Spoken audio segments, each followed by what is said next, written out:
And when you put these things together, it becomes very clear that this is a proxy war. Now, what's different about this and other proxy wars is that usually when you're fighting a proxy war, you don't want the enemy to know that you're involved. That's the whole point of a proxy war. Like, you do the dirty work for me. Yeah? I'll give you the money, I'll give you the guns, and you do the fighting because I don't want to get involved. I don't want to face XYZ consequence. So you act as a front for me. That's the idea, okay? Just as an example, in Afghanistan, when the Soviets came in from 79 to 89 during the Cold War, the Americans were arming the Mujahideen, and that, of course, went on to people from that went on to form Al-Qaeda and the Taliban and so on. So, thanks, Uncle Sam, for creating Al-Qaeda. But that was also an example of a proxy war where the U.S. was giving them stingers to shoot down Russian aircraft and other forms of training and funding and so on, but without showing their hand, right? Without saying, hi, we are arming the Mujahideen to fight the Soviets.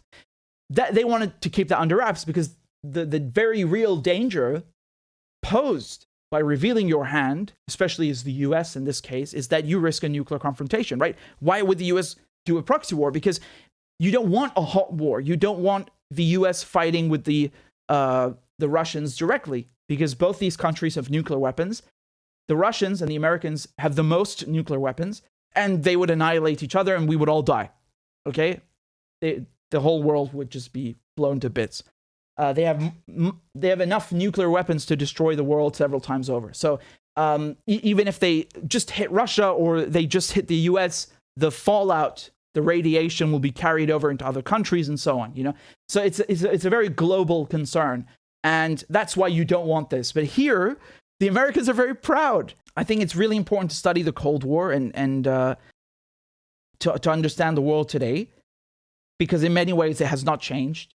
In some it has, but in many ways it hasn't. And I have never seen in the Cold War something like this, where the Americans are bragging. They are bragging to the media, leaking to the media, we killed those Russian generals. We gave the intelligence to kill those Russian generals. We sunk that Russian ship. What the fuck? Are you crazy? Like, how? Why are you doing this? And then it's not only that. The U.S. Defense Secretary is saying we want to weaken the Russians. And the U.S. President is saying this guy can't remain in charge. The Russian leader can't remain in charge. I have never seen anything like this. Please correct me if I'm wrong. I'd love to be wrong. But even in the Cold War, when they had nukes pointed at each other in multiple continents, never they said shit like that. They would actually go and sit down and negotiate and have peace talks and avert this kind of stuff. And with that said, there's a lot of bloodbaths and bloodshed during the Cold War through proxy wars and the U.S. and the Soviets fighting each other. But even then, you do not have such coarse, brazen, callous, reckless statements coming out of the mouths of U.S. officials, either via the media or, on camera, as we saw with Biden or Austin. So this is very, very shocking. Do you understand why this is important? It's not important because it's a precedent. It's the first time this happens. It's not only important because it means there could be a nuclear apocalypse. It's also important because this helps you understand that what you're being told by Western mainstream media is false.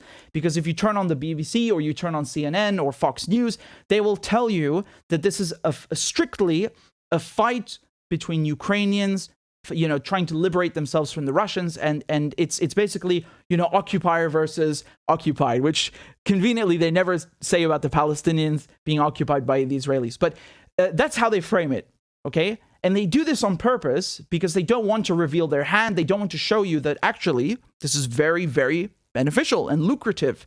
It's very profitable for the weapons industry, okay? Who, as you can see, they've made hundreds of millions, now in the billions, tens of billions of dollars. And all of their stocks have gone up. They don't want you to know this, right? So they frame it in a way that garners sympathy and provokes an emotional reaction, like, oh, those poor Ukrainians, they're fighting to liberate themselves. And I get that. I really get that from a point of view of the Ukrainians. I really do.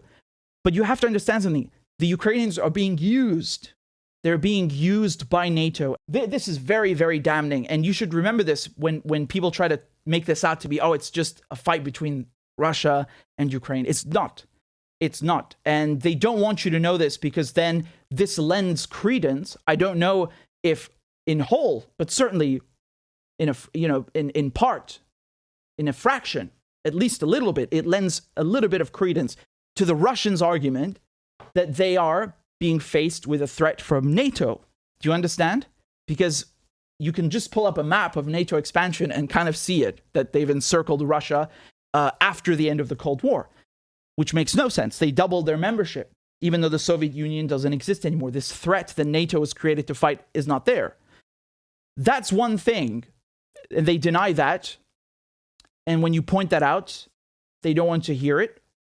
How can you deny this? This is happening right now. Pay attention sometimes to what these officials are saying. They let the truth slip out from time to time. And right now, the Americans are doing it very, very, very much.